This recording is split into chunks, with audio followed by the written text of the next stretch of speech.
second round. Akong tiyan. Nagpuna lang yapon. Kaya lang yun siyang kuan. Na bang sa tawag na exercise? Usa ka exercise ini. Tinang i-flat ang tummy. Abs exercise. Gamitin na itong abs equipment. Naman ko diri. So lang.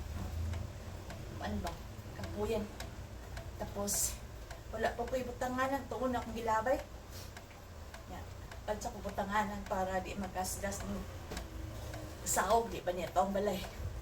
Ang kanyang balay puyan. Dili na mo nagrenta rami. Pero ang renta dali sa Korea ha klase. Ano na ma-deposit kag dako sa tagya sa balay, wala ka na monthly bill. Pero kung ma-deposit ka o gamay, ano na kay monthly bill. So, ang akong kuan, ang gipili kadto walang monthly bill. Deposit nig dako mga kwarta, yung tagya sa balay, pero wala na ni monthly bill. Para bang feelings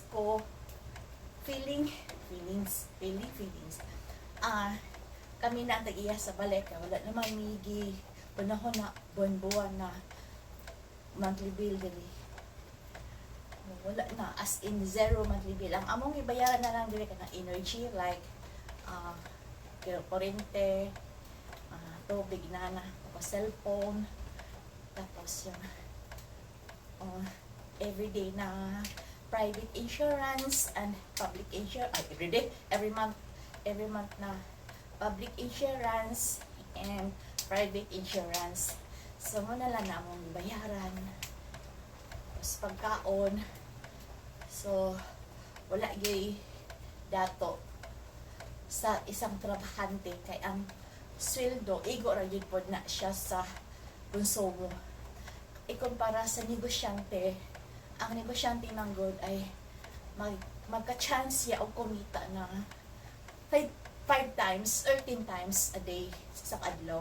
So ang for example, ang sahod ng ipalagay na lang natin 1,000 pesos ang per day sa trabahante. Pero ang cost negosyante mo kita na siya og 10,000 per day. So dako jud kay kalainan ang negosyante o trabahante. So kami diri wala dili kami business. Koreano ko trabahante, anak ko trabahante, ako dili trabahante, ano ko standby. 3 years na kong walay trabaho. So ang among income igo ra pod sa kabuan. Ako ay palalamunin palalamunin ako karon. Ang akong trabaho karon sa laglaag, picture, video, exercise, naglimpyo sa balay, tagalaba, taga-serve. Naman akong trabaho.